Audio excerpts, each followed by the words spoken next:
I have finally unlocked every single weapon in Helldivers 2, and today we're going to do a tier list on them, ranking them from best to worst so that you know which ones to unlock first. Starting off with the AR-23 Liberator, the gun you start out with, it is very solid. It does a fair amount of damage, 55, it has a capacity of 45, and honestly, it's all around a pretty good weapon. So I would put it at about A tier. I think, again, it's really solid. Its recoil isn't bad, it has a nice fire rate. Next, we have the Liberator Penetrator. This gun does do a little bit less damage at 45, and it has a smaller capacity for only 30 rounds. But its recoil still isn't that bad, and it has a pretty good fire rate. However, it's not full auto. It is a 3-round burst, I believe. So I will put this in B tier. It supposedly penetrates medium armor, and it does seem to penetrate slightly better than this gun. But honestly, if you're going against heavily armored enemies and stuff like that, you'll probably be using a railgun or a flamethrower, or really anything that you will have as your support weapon. So I'd say that it's probably a B tier. And for your primary weapon, I'd almost always pick the normal one over it, just because it's really, this one's better for killing like lots of ads and small enemies, just because it has a bigger capacity and does more damage. So moving on to the AR-23E Liberator Explosive, it does a fair amount of damage at 55 with 30 capacity and more recoil and a lower fire rate. Honestly, I don't like this gun very much. It supposedly has explosive rounds that do like area of effect damage, but it honestly doesn't seem like they have that big of an area, and it has a lower capacity and its damage isn't that great either. I'd probably put this in C tier. I would take the Liberator Penetrator over it, just because this one doesn't penetrate medium armor and it just really doesn't feel like it is that effective. Moving on to the R63 Diligence, it is our first marksman rifle. It does 112 damage, it has a capacity of 20 with a recoil of 35 and a fire rate of 350. Honestly, it doesn't do that much damage. I mean, it's decent, it can one-shot a lot of small things, but so can the Liberator Penetrator. And it's single shot. I would say that I might put it in the same tier as our explosive. It sort of feels the same. They both feel like they one-shot some stuff, but it has pretty high recoil. It feels really hard to use, so it's definitely not as good, and it's not my favorite gun. Then we have the R63 CS Diligence Counter Sniper. This gun is better than the R63 Diligence, that's for sure. It does more damage at 128 with a capacity of 15. So that's 5 less rounds. However, it does have, it just feels more manageable to use, but again, it's not very good. So I'd probably put this one maybe in B tier, but honestly, if you enjoy using marksman rifles, I would use it over that one, but it's not amazing. So moving on to our submachine guns, the first weapon that we will be going through is the MP98 Knight with 50 damage, 50 capacity, a pretty low recoil, and a very high fire rate. This gun does feel hard to control sometimes with its high fire rate, and its damage actually is pretty good, especially 50 rounds.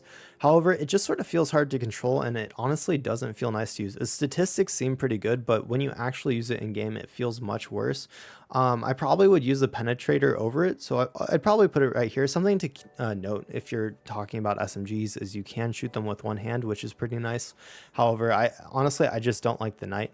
However, our next SMG, the SMG-37 Defender, I do like a lot. It does 70 damage with a capacity of 45, really small recoil coming in at 10, and a pretty low fire rate of 520, but it just feels amazing.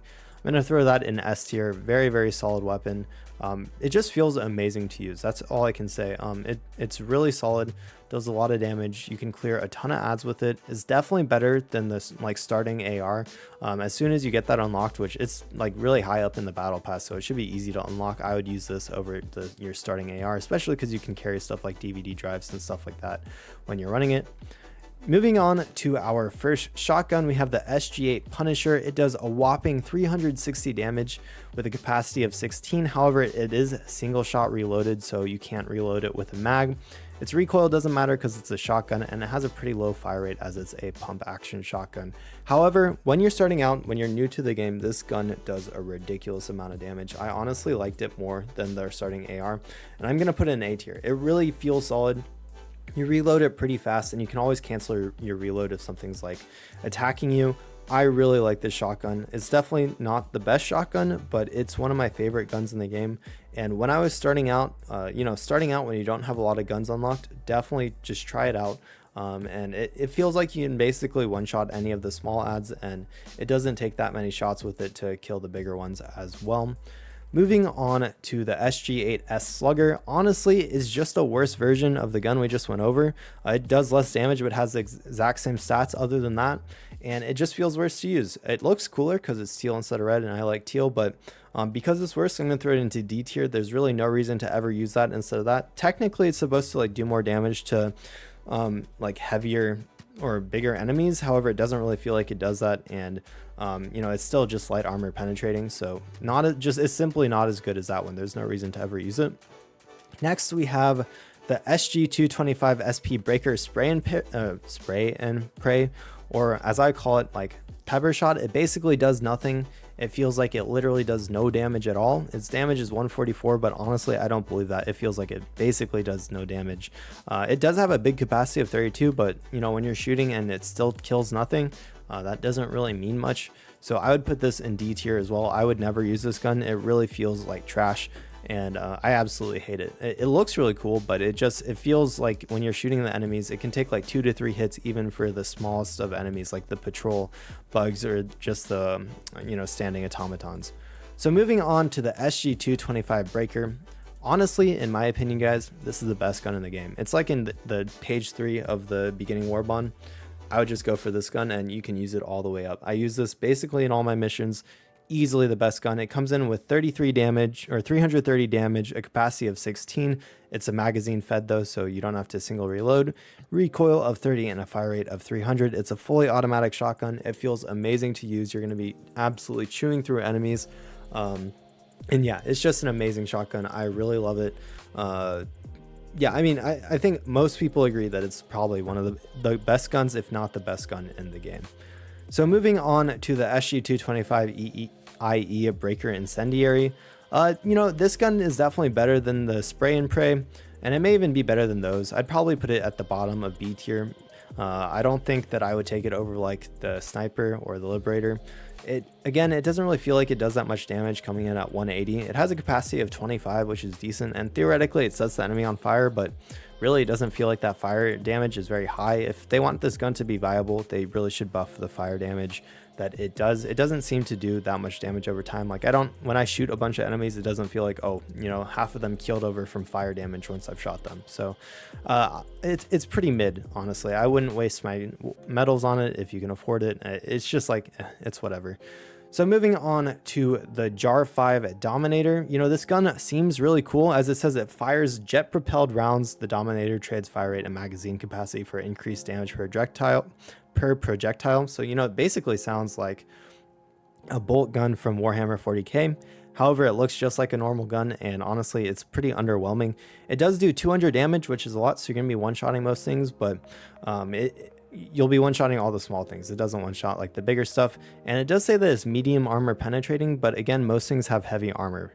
There are very few enemies that have medium armor. I think like the Brood Mothers have medium armor, but other than that, you're not going to be killing many things with it, and it has a pretty low rate of fire and a really small capacity as well. So you know, I think it's decent. I'd probably put it above that weapon, but or the incendiary weapon, but I don't think it's that good. Honestly, we could even drop down the incendiary down there. It's fine. Maybe even put it there, just depending whether you like want to snipe or not if you're sitting back. But not my favorite weapon. It's not like the worst, but it just doesn't feel that good to use. So moving on to the LAS 5 Scythe, the first of our energy-based weapons. It's a laser rifle that fires a continuous beam. Honestly, it's like okay. I wouldn't use it over most things, but I could put it into A tier probably. It does seem to do pretty good damage, especially like, I don't know, it seems really useful against the Terminids and pretty decent against the automatons. It only is light armor penetrating, so again, it's not going to penetrate the heavier armors, but it does seem to do a lot of damage and it feels useful. I'm not sure I would take it over just the normal like Liberator Penetrator, because it feels like I can get headshots, especially against the automatons with this gun, and it feels harder with the laser rifle, but it's definitely solid.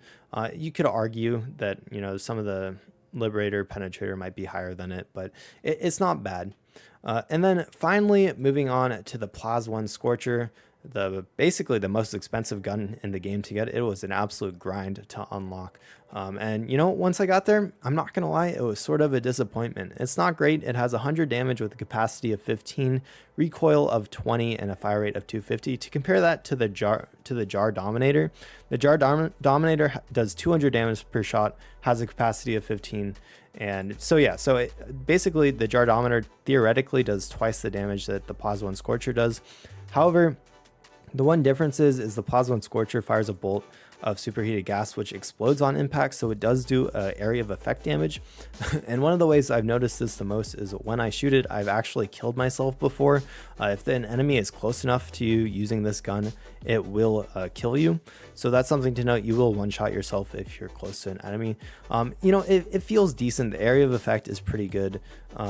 It's like, I wouldn't take it over most weapons, but I'd probably put it into A tier as well. It's a solid gun. It's just not as good as like the Defender or the Breaker. Its rate of fire isn't very good. Its capacity is pretty low. I feel like I'm running out of ammo all the time when I use this gun, and it doesn't do a ton of damage.